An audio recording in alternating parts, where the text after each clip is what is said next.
nothing now, it's all gonna be good. So please, like you know you should. Indonesia, DPR dan Komnas HAM justru memberikan dukungan.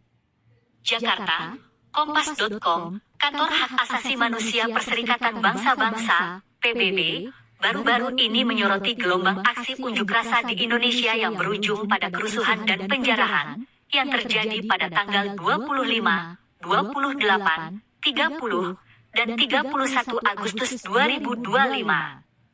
Tapi inilah yang membuat situasi ini menjadi kontroversial. Bagaimana respons pemerintah dan lembaga terkait terhadap sorotan internasional ini? Pernyataan ini disampaikan langsung oleh juru bicara kantor HAM PBB, Rafina Syamdasani, melalui sebuah video keterangan pers yang dirilis pada Senin, 1 September 2025. Dalam penjelasannya, Rafina menegaskan bahwa PBB memantau dengan seksama rangkaian kekerasan yang terjadi di Indonesia, yang muncul dalam konteks protes nasional terkait tunjangan anggota DPR, kebijakan penghematan anggaran, serta dugaan penggunaan kekuatan yang tidak proporsional oleh aparat keamanan. Kami mengikuti dengan cermat kejadian kekerasan di Indonesia yang terjadi dalam konteks demonstrasi nasional mengenai tunjangan DPR, langkah-langkah penghematan, dan dugaan penggunaan kekuatan yang tidak perlu atau berlebihan oleh aparat keamanan, ujar Rafina. Menurut Rafina, pemerintah bersama DPR sebagai pihak yang berwenang harus tetap menghormati hak warga negara untuk berserikat, berkumpul, dan menyampaikan pendapat secara bebas, namun tetap dalam koridor norma ketertiban internasional yang berlaku.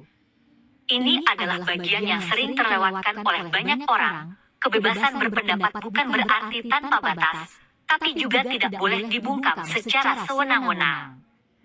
Penting untuk dicatat bahwa pihak berwenang yang dimaksud mencakup aparat kepolisian dan militer yang bertugas mengamankan jalannya demonstrasi di ruang publik. Rafina menegaskan, semua aparat keamanan, termasuk militer ketika dikerahkan dalam kapasitas penegakan hukum, wajib mematuhi prinsip dasar penggunaan kekuatan dan senjata api sesuai standar internasional yang berlaku bagi aparat penegak hukum. Lebih jauh, Rafina juga menekankan pentingnya dilakukan investigasi menyeluruh terhadap dugaan penggunaan kekuatan berlebihan oleh aparat yang menyebabkan tewasnya sedikitnya 10 orang selama aksi demonstrasi tersebut. Dia meminta agar kasus ini diusut secara transparan dan mendalam agar dapat memberikan kejelasan mengenai penyebab kematian para korban. Sangat penting juga agar media massa diberikan kebebasan untuk meliput secara independen dan tanpa hambatan. Tambahnya, menyoroti peran media sebagai pengawas dan penyampai informasi yang objektif. Respons dari berbagai lembaga negara pun mengalir setelah pernyataan PBB ini. Assalamualaikum warahmatullahi wabarakatuh. Perkenalkan, nama saya Rahmatul Alia Putri dari kelas 10 MPLB 3. Di sini saya akan memberi reaksi tentang demokrasi pada tanggal 28, 29, 30, 31 pada bulan Agustus 2025 yang terjadi demo besar-besaran. Reaksi saya terhadap video tersebut adalah gambar tersebut menampilkan transkrip berita yang menyebut bahwa PBB memantau dengan seksama rangkaian kekerasan yang terjadi di dalam demonstrasi nasional di Indonesia, termasuk dugaan penggunaan kekuatan yang tidak profesional oleh aparat keamanan. Hal ini menunjukkan adanya kekhawatiran serius terkait pelanggaran HAM. Yang pertama, yaitu ada potensi pelanggaran hak untuk menyampaikan pendapat. Teks tersebut menggambarkan bahwa kekerasan muncul dalam konteks demonstrasi. Padahal demonstrasi damai adalah hak asasi manusia, yaitu untuk berkumpul dan menyampaikan pendapat secara bebas. Jika terjadi intimidasi atau kekerasan terhadap demonstran, itu mendapatkan ancaman terhadap kebebasan sipil.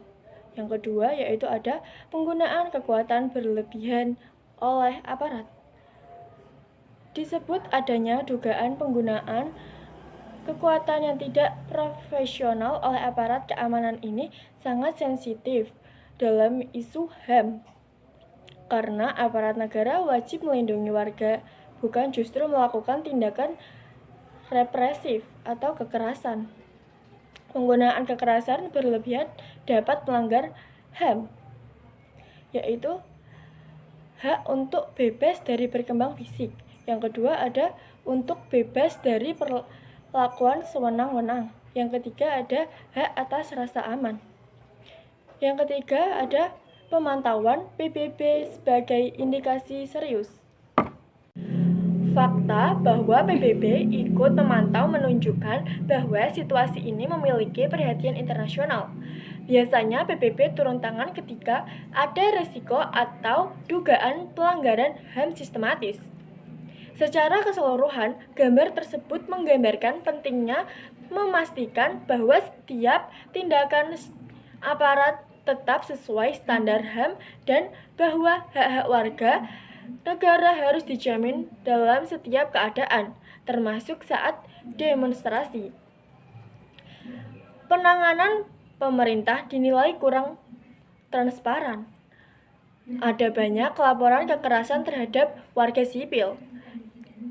Oke, yang keempat ada pentingnya akuntabilitas dan transparansi. Yaitu ada kasus seperti ini menegaskan perlunya integritas independen. Yang kedua ada pertanggungjawaban aparat jika terbukti bersalah. Yang ketiga, perlindungan hak demonstran. Yaitu kesimpulan dari reaksi video ini yaitu ada gambar tersebut menggambarkan situasi yang memerlukan perhatian serius terhadap HAM, terutama terkait penggunaan kekuatan oleh aparat dan perlindungan hak warga untuk menyampaikan aspirasi dan pantauan PBB menjadi pengingat bahwa negara wajib memastikan keamanan, kebebasan seperti dan memerlukan manusia sebagai seluruh warganya. Secara keseluruhan, gambar tersebut menggambarkan pentingnya memastikan bahwa setiap tindakan aparat tetap sesuai standar HAM dan bahwa hak-hak warga negara harus dijamin dalam setiap keadaan, termasuk saat demonstrasi. Sekian video reaksi dari saya. Maaf jika ada salah kata atau perilaku yang tidak menyenangkan. Wassalamualaikum warahmatullahi wabarakatuh.